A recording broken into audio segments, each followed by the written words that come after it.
गोरखपुर में जीएसटी चोरी व माल के हेरफेर के शक में बीते दिन जीएसटी की विशेष अनुसंधान शाखा एसआईबी की टीम ने साहबगंज के किराना व्यापारी के हौबत बांध के पास स्थित गोदाम पर छापा मारकर माल और बिल का मिलान किया।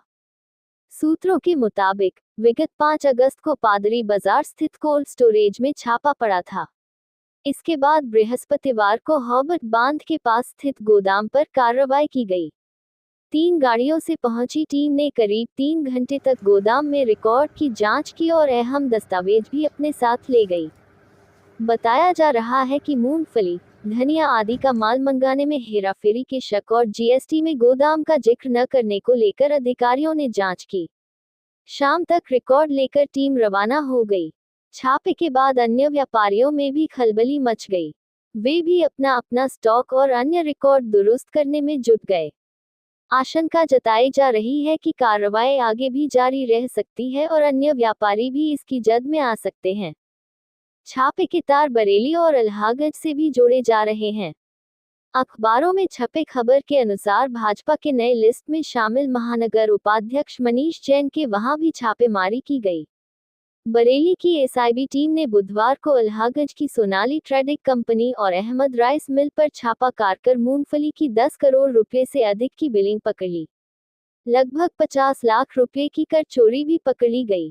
जांच में पता चला कि दोनों फर्मों से गोरखपुर की सिद्धि विनायक ट्रेडर्स को करोड़ों की मूंगफली की बिक्री दिखाई गई थी। इसी बीच गोरखपुर के सचल दल को यादव ट्रांसपोर्ट का एक ट्रक मिला।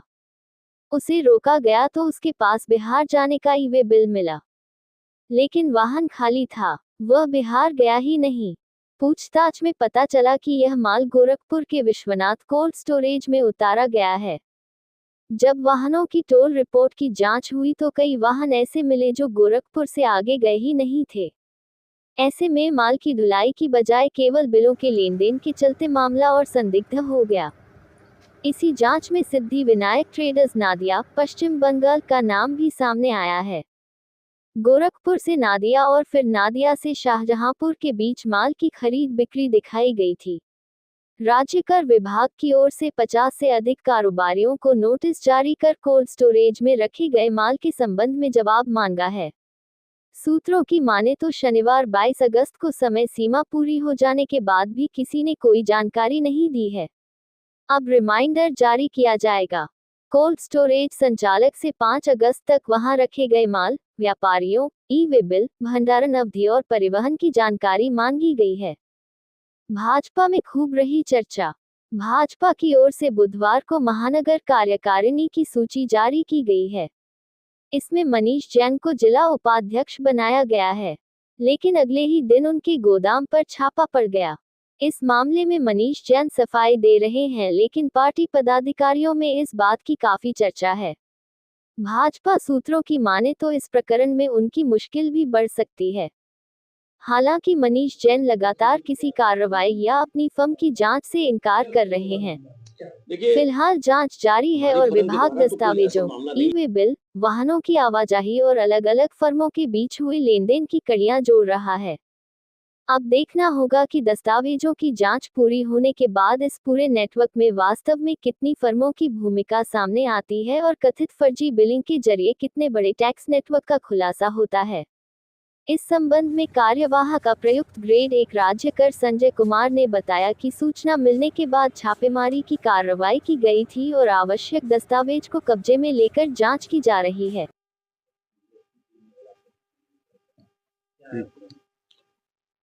कुछ दिनों से देख रहे थे और उसमें जो है सकल जो हमारे यूनिट है उसमें उन्होंने कुछ ऐसी गाड़ी को देखा जिसके प्रपत्र शाहजहांपुर से चल के बिहार जाते हुए दिखा रहे थे बिल और ईवे बिल, लेकिन उस गाड़ी का जो माल था वो यहाँ गोरखपुर में अनलोड होते हुए पाए गए। तो जब वो गाड़ी का माल यहाँ अनलोड होते पाया गया तो वो रेगुलर पत्र हो गया, तो मतलब वो यहाँ के लिए बनाए नहीं तो यहाँ उतर क्यों रहा है। और ऐसा भी नहीं किसी ट्रांसपोर्ट पे हो के साथ एक जगह से उतर के दूसरी जगह गाड़ी में जाएगा, ऐसा कुछ नहीं था। तो उसके आधार पे यहाँ पे कोल्ड स्टोरेज की जांच हुई थी। जो कोल्ड स्टोरेज में जांच की तो उस टाइप के प्रकरण का जब डाटा एनालिसिस किया गया, व्यापारियों का जो लेजर में उनका नाम पाया गया, तो उन व्यापारियों की डाटा एनालिसिस की गई। उन डाटा एनालिसिस में विश्वनाथ कोल्ड स्टोरेज तो उसमें यह है कि जब पता चला कि भाई कुछ अन्य व्यापारी भी इसी टाइप का जो है कार्य कर रहे हैं, उनका भी पत्र वगैरह जो बन रहा है वो रेगुलर पाया गया, कि पता चला कि उनका गंतव्य स्थान कहीं इधर है, आपका झांसी वासी के साइड में है, और गाड़ी जो है उसका लोकेशन जब किया गया तो पता चला कि गाड़ी तमिलनाडु में। तो उसका भी मतलब ये था कि गड़बड़ पत्रों के ऊपर में माल का वो कर रहे थे, मतलब परिवहन कर रहे थे। तो उसी के संबंध में फिर एक और जांच जो मंडी में हुई, इसकी 2 जगह पे मतलब व्यापार स्थल पर दोनों जगह एक ही साथ जांच कराई गई। तो एक जगह तो पहले कभी काम हुआ होगा, फिर वहाँ काम नहीं होता पाया गया, तो उसकी ही एक ब्रांच जो है वो उसमें थी आपकी किराना मंडी लाल दिखने के करीब। तो उसकी जांच की गई, तो उसकी जांच से कुछ प्रपत्र जो है, कुछ माल भी सीज किया गया उसमें, एसआईबी की जांच के द्वारा। तो अभी उनका एनालिसिस चल रहा है कि भाई कितना उसमें से रेगुलर है प्रपत्र, कितने इरेगुलर है, उसी के आधार